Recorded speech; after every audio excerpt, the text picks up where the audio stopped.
Hello and welcome to the Al-Attiyah Foundation podcast. My name is Naweed Jabarkil. Today, we're delighted to be joined by Michal Zuk, a hydrogen analyst at the London Stock Exchange Group. Joining their natural gas European research team in 2022, he's worked on developing LSEG's bottom-up fundamental analysis of the global hydrogen economy to help clients worldwide navigate through the noise and uncertainty of a dramatically changing energy system. Prior to joining the group, he worked as an academic researcher responsible for devising scoring methods used in the analysis of complex data sets and implementing analytical platforms into his laboratory's workflow. Sound technical? Let's try and break it all down for you. Michal, a warm welcome to the Al-Attiyah Foundation podcast. Thank you very much for having me. It's a great pleasure to talk with you all again, and I'd be happy to answer all your hydrogen questions. Excellent. That word comes up a lot in a lot of the work the foundation does, but around the global energy landscape as well. Hydrogen emerging as a potential solution. Let's start with the energy transition, where a lot of focus is in terms of combating climate change. What role does hydrogen have to play in those efforts, do you think? Many different people say there are multiple roles for hydrogen. As you probably remember from the first phase of hydrogen excitement around the early 2020s, we believed that everything can run on hydrogen, but right now the consensus around its potential is getting narrower. Currently, what most countries believe, especially those that have their hydrogen strategies, is that the primary way of decarbonization through hydrogen will be replacing the currently used volumes of it that we are using in mainly refining, ammonia production, as well as other chemicals manufacturing, with the volumes of so-called blue or green hydrogen, which are both characterized by lower emissions that currently used gray hydrogen, which emits around 9 tons of CO2 equivalent per every ton of hydrogen we produce. And of course, as we need fertilizers, we need refining, and the hydrogen cannot be replaced with anything else.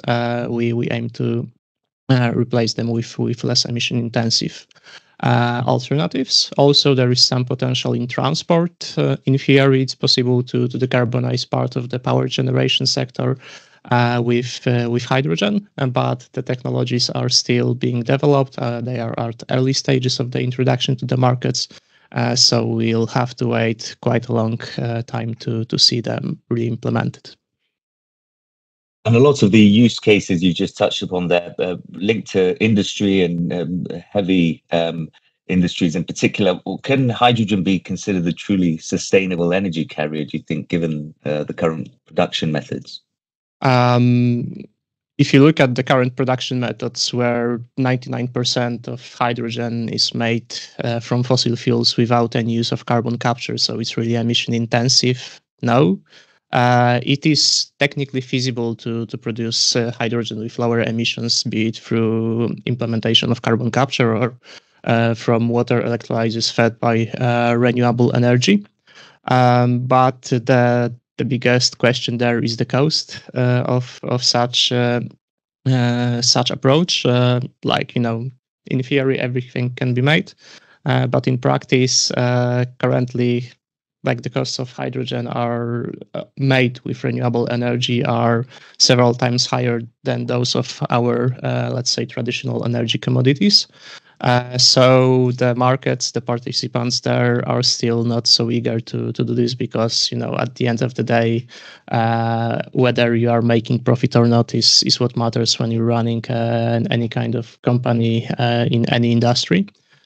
So right now, we're still waiting for the, breakthrough moment of hydrogen. A lot is being done, in the background through legislation, through policies all across the world.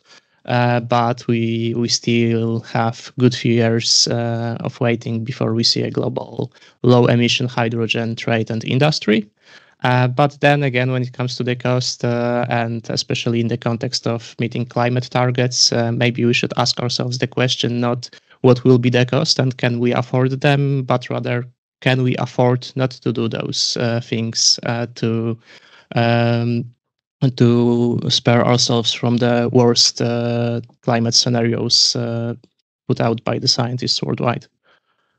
Let me pick up on that, because in the energy mix, we're seeing some fossil fuels emerge as good alternative options, perhaps to decarbonize. If you look at gas, for example, in the global south and the developing world, particularly its use there. Let's talk about hydrogen. How does that contribute to reducing greenhouse gas emissions? You mentioned the high cost, but something that could potentially be worth investing in. How does it compare to other energy sources? So hydrogen, like there are multiple ways. See, if you go, for example, let's call it the German route, you can, in theory, burn hydrogen in special gas turbines that are basically the gas turbines we know from natural gas combustion, with some slight modification to handle the slightly different physical properties of hydrogen when compared to methane. So you can produce energy that way. It's what Germany is aiming to do due to their move away from nuclear energy. But then again, we had a change of government there, so we'll see how it plays out, especially with the talks of potentially getting back some of the nuclear volumes. But I think the first uses, and those will be quite limited and localized for hydrogen in power generation, we'll see in some remote areas. I would point your attention to Canada, where currently quite a lot of communities that live in remote areas rely on diesel generators for their power generation needs. And the Canadian government thinks of replacing those generators with some renewable energy production, be it wind or solar, combined with electrolyzers to harness the renewable energy converted to hydrogen that could be used later for production of energy, of electricity.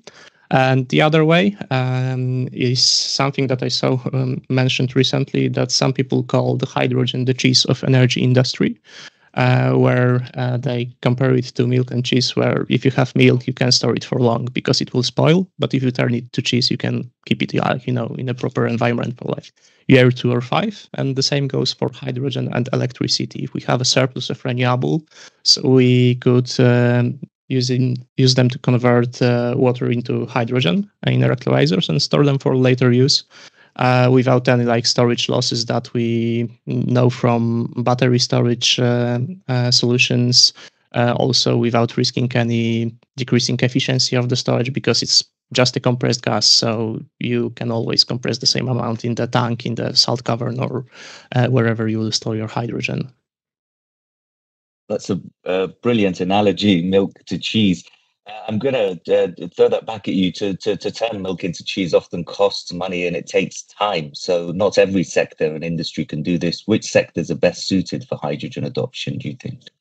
When it comes to new sectors, I think the first one we will see is the transportation sector, but we're talking more about heavy-duty transport, maybe material handling. So, you see quite a lot of electric cars whenever you leave your flat, wherever you live. But when was the last time you saw a hydrogen car or hydrogen refueling station compared to recharging stations? So that's not where the main focus of the land transport for hydrogen is. But in case of trucks, some material handling, it's becoming much more attractive, since the refueling times are shorter. The hydrogen tank weighs only a fraction of the whole set truck weight. Not like, if you want to have twice the range of the electric truck, you have to have twice the mass of batteries.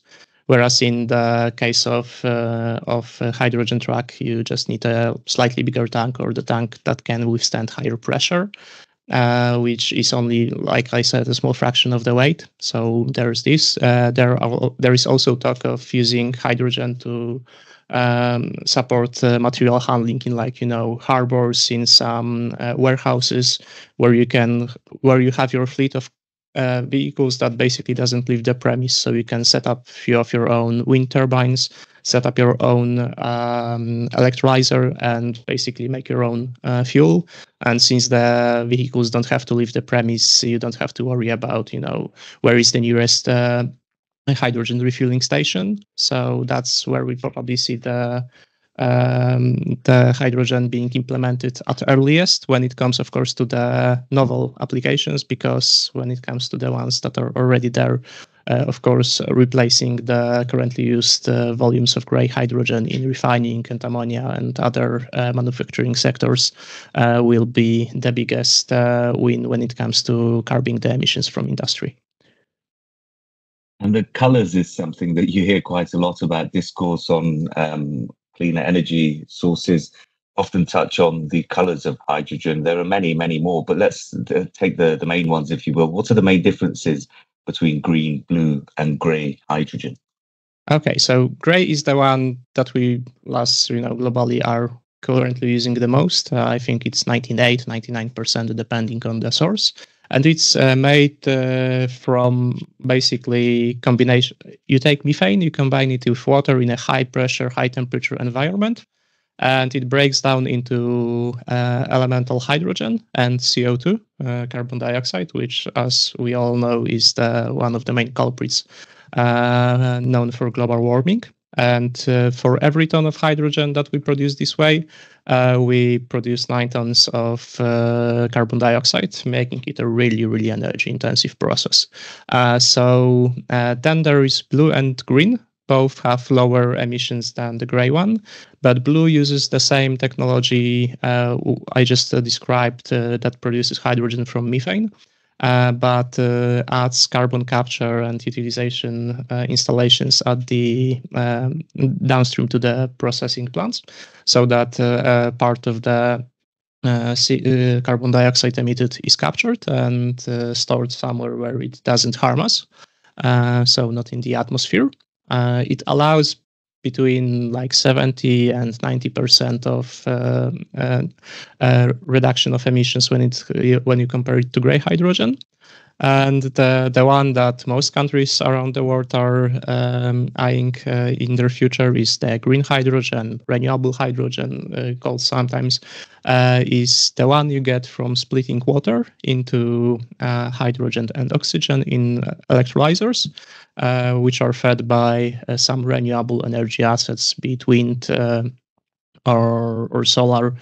Some people also include hydrogen produced with electricity from nuclear plants into these definitions.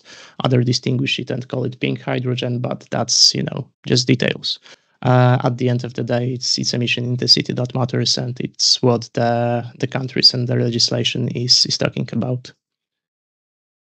And looking at the countries, we're seeing gaps emerge or different adoption rates. Some countries, United Arab Emirates, for example, its national oil company in Abu Dhabi, ADNOC, investing heavily in hydrogen, as are some other Middle Eastern energy producers. But what regional differences are you seeing in the adoption of hydrogen emerging today? I think the main difference we can point to is the stance on the green versus blue hydrogen across the countries across the world, and it's pretty much correlated with the access of the particular countries to their natural gas deposits.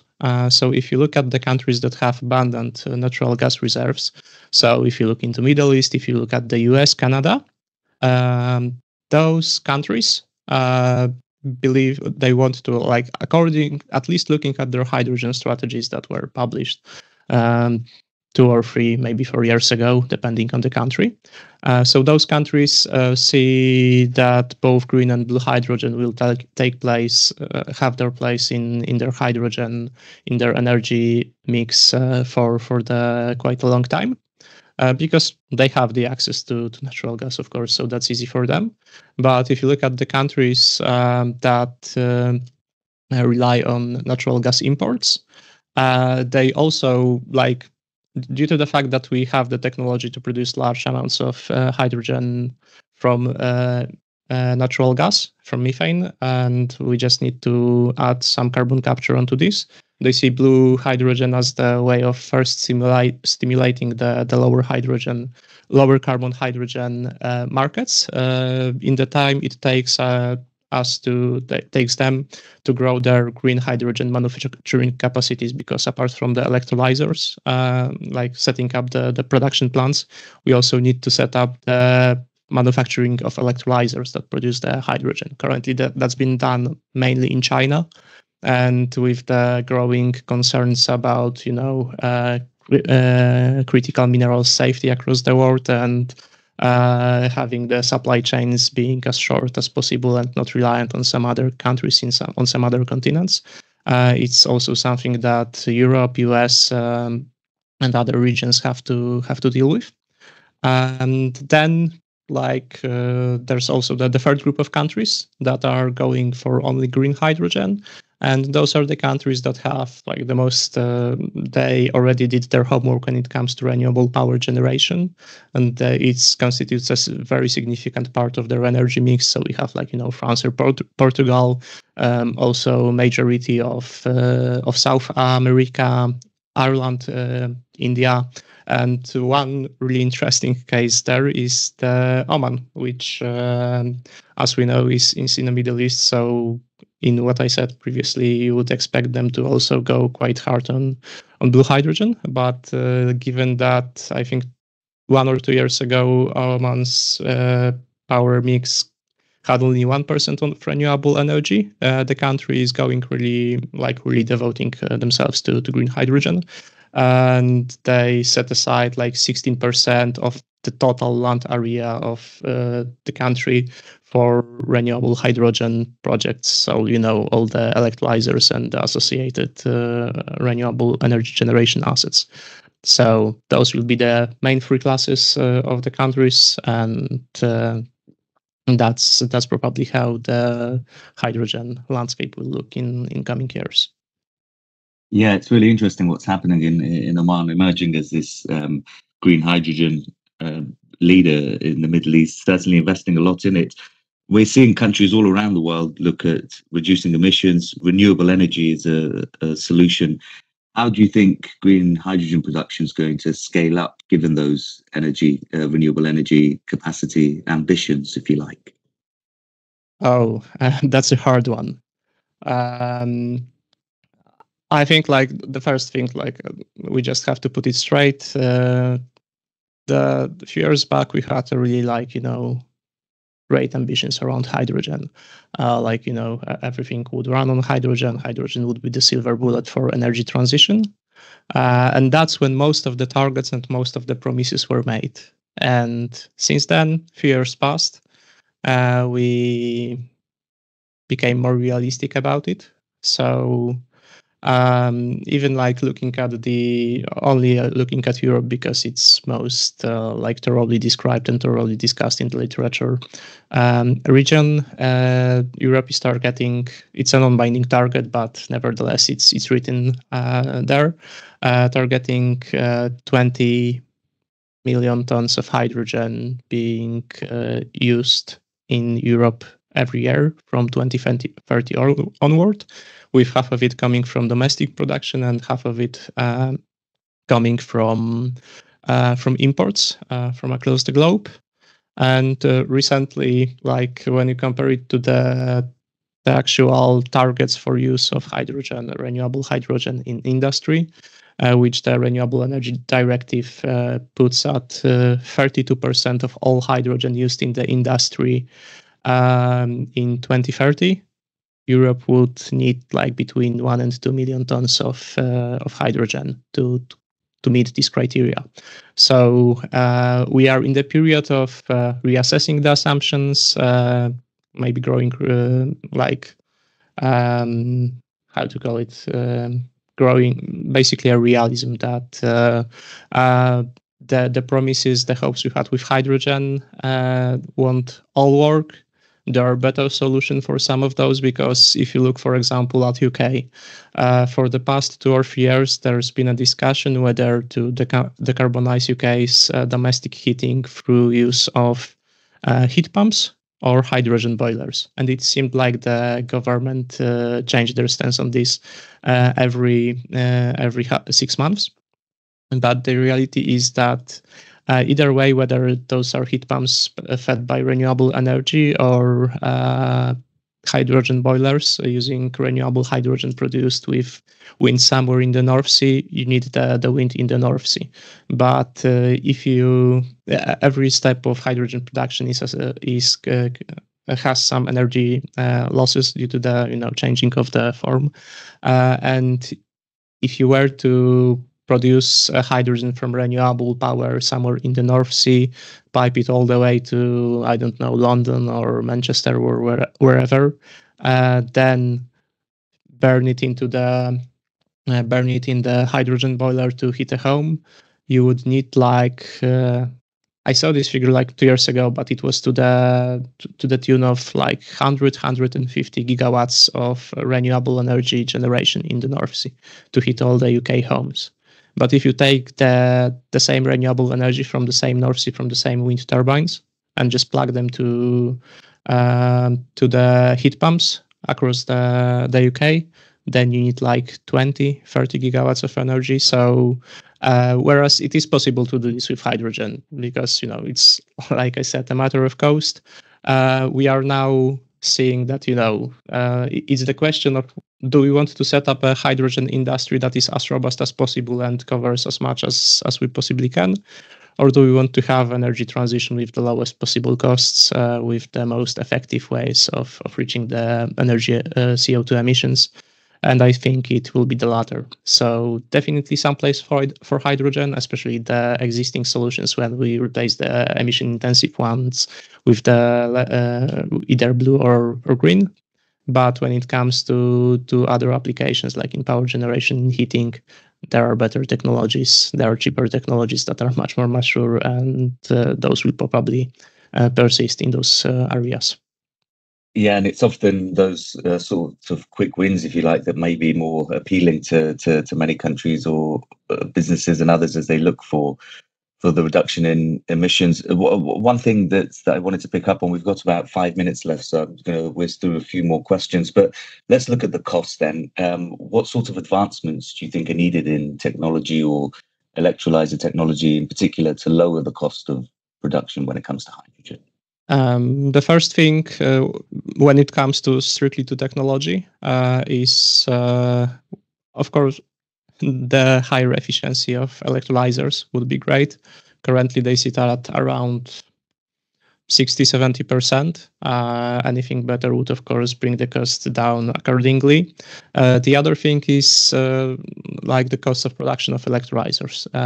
If you think about the more advanced electrolyzers, especially the polymer electrolyte ones, which are most suited to utilize surplus energy in times of unusually high renewable generation, as they can take up to 160% of the nominal loads for a short period of times. They rely on iridium and other rare earth minerals, which almost all come from South Africa. So a lot of work is being done to find replacements for the catalysts that are cheaper, like nickel, for example, which could, of course, help bring the whole cost down. And we also need just some more time because, as I said, electrolyzer manufacturing was done for the majority of like last 100 years in China, and those were many alkaline electrolyzers. And even 2 years back, the biggest electrolyzer manufacturing plants relied on manual assembly of the units. And only in recent 2 or 3 years, we're seeing fully automated manufacturing plants that can output several, like a gigawatt or two of electrolyzers right now. So we still need to develop the capacity, of course, with the growing, the higher the scale, the more expertise we have in the production, so it would, of course, also become more efficient and more cost effective. That's on the technical side, apart from all the political subsidies, political staff subsidies and incentives that are proposed around the world. Yeah, but I'll touch on incentives as a final point. But just before I do, let's put it into perspective then. What sort of cost are we talking about for hydrogen production currently, and how does it compare to other options or the production of fossil fuels? Okay, so when it comes to hydrogen itself, so if we look at our gray hydrogen, depending on the region, it's between like $2 per kilogram. When you look at blue hydrogen is more to the tune of 3, 4, maybe $5 per kilogram, and the green one is at best like at 6, 7, up to even $12 per kilogram. So the gap is really immense. 1 kilogram of hydrogen has energy of 33.3 kilowatt hours. So let me just dig up today's TTF price to see what's the price there.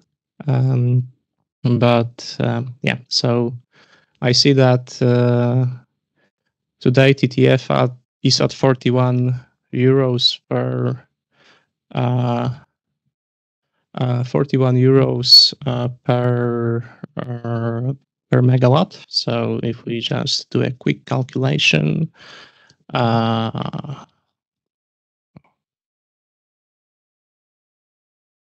it's only around like a dollar, the same amount, the 33.3 kilowatt hours from the kilo of hydrogen, if we were to get it from today's natural gas sold in Netherlands, would cost us only $1.3 euros. So compared that to the price of I think $9 US, so €8 for a kilo of hydrogen, green hydrogen, the gap there is really immense, and only government support can help bridge this gap. Yeah, and that brings me on to the final point then. This is something that many countries will be looking at in their NDCs, those nationally determined contributions that they do towards reducing emissions globally. It can play a role, as you've said. Currently, cost is one of the main barriers. What role do you think carbon pricing and government incentives can have on the impact of competitiveness when it comes to hydrogen? So it's the carrot and the stick, let's say, because we of course have the carrot, which are the incentives. Like if you look at EU, you have the European Hydrogen Bank, which aims to cover the premium costs of producing hydrogen. And those are well and good, but if you look at the latest European Hydrogen Bank auction, which set the support ceiling at 4.5 euros per kilogram of hydrogen produced, which would be quite close to something that could really close the gap quite significantly.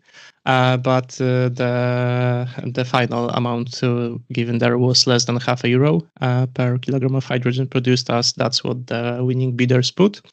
I think, and that's something that I discussed thoroughly with my colleagues at the carbon team here, especially Liu, which I think you either had the pleasure to speak with or will have the pleasure to speak with soon, as I know she's also talking with you here at the foundation.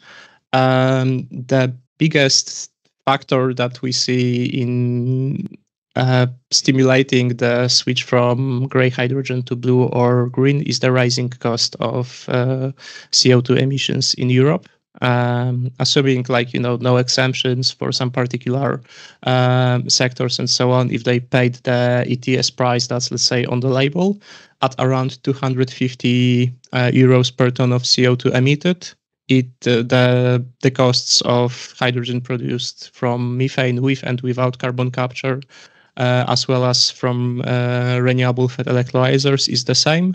Anything higher and and the gray is more expensive than the blue and the green.